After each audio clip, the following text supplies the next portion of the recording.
बिस्मिल्लाहिर्रहमानिर्रहीम। अस्सलाम वालेकुम डियर स्टूडेंट्स। अच्छा, पिछली वीडियो में हमने डिस्कस किया था कि कंपनी का कैपिटल क्या होता है, फेस वैल्यू शेयर की क्या होती है, इशूड प्राइस हम किस तरह से फाइंड करते हैं और उसके बाद कंपनी किन किन पार्टीज़ को शेयर्स जारी करती है।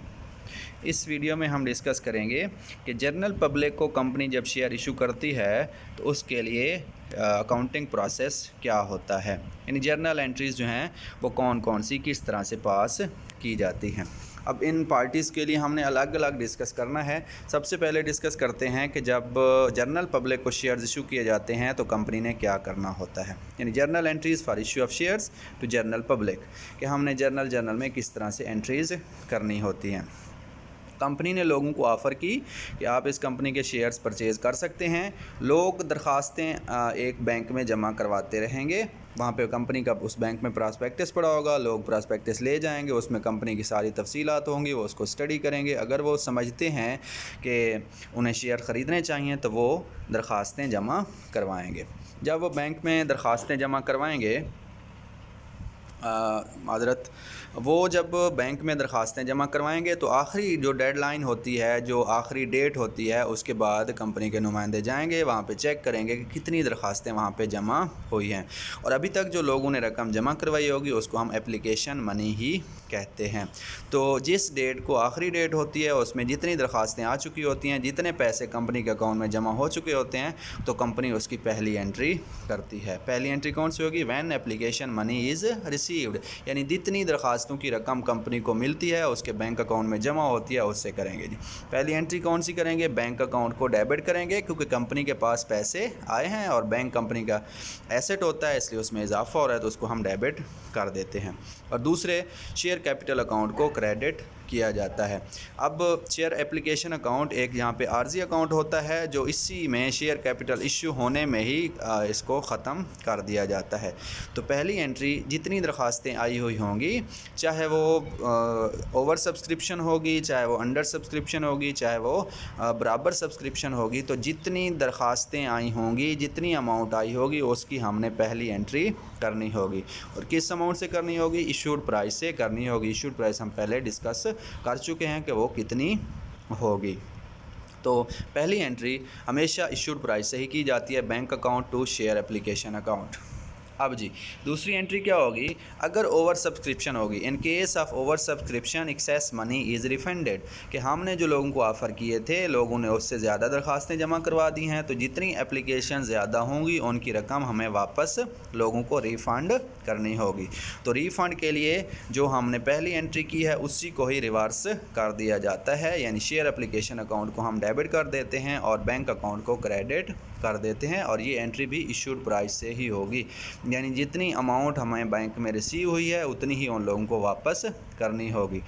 यानी पार वैल्यू पे होगी तो जितने का शेयर है उतने ही हमें मिले, उतने ही वापस करने पड़ेंगे। प्रीमियम होगा तो हमें जितने पैसे मिले, यानी पार वैल्यू से ज़्यादा मिले, तो हमें उतने ही लोगों को वापस करने होंगे। और अगर हमने डिस्काउंट पे शेयर ऑफ़र किए थे तो जितने अमाउंट पे हमने ऑफ़र किए, यानी 100 से कम पे हमने ऑफ़र किए, तो उन्हें 100 से कम पे ही वापस करने होंगे। तो पहली ये एंट्रीज़ होंगी। अगर हमें दरख्वास्तें थोड़ी मिलती हैं जितनी हमने ऑफ़र की हुई होती है, तो फिर हम सिर्फ पहली एंट्री ही करेंगे, या जितनी हमने दरख्वास्तें कही थी एग्जैक्टली उतने ही लोगों ने अप्लाई किया है तो उसके लिए भी हमें पहली एंट्री करनी होगी। दूसरी एंट्री सिर्फ उस सूरत में करनी होगी जब हमें एक्स्ट्रा रकम मिली हुई होगी। तीसरी में हमने शेयर्स को अलाट करने होते हैं। अब यहाँ पे आके थोड़ा सा देखना है हमने अलाटमेंट ऑफ शेयर्स की। कंपनी यहाँ पे लोगों को बाकायदा शेयर्स अलाट कर रही है। तो अगर कंडीशन यहाँ पे होगी जी पार पे इशू किए हैं, तो हमें क्या करना होगा? हम यहाँ पे शेयर एप्लीकेशन अकाउंट को डेबिट करेंगे और शेयर कैपिटल अकाउंट को क्रेडिट करेंगे। अब शेयर यहाँ पे चूँकि इशूड प्राइस और पार वैल्यू हमारी सेम होगी, क्योंकि हम पार वैल्यू पे ही इशू कर रहे हैं, तो इशूड प्राइस भी 100 रुपये है, पार वैल्यू भी 100 रुपये है, तो हम शेयर एप्लीकेशन अकाउंट को डेबिट करेंगे। यहाँ पे मैंने इशूड प्राइस इसलिए लिखा है क्योंकि आगे ये हमें हेल्प करेगा, और शेयर कैपिटल अकाउंट जो है पार वैल्यू।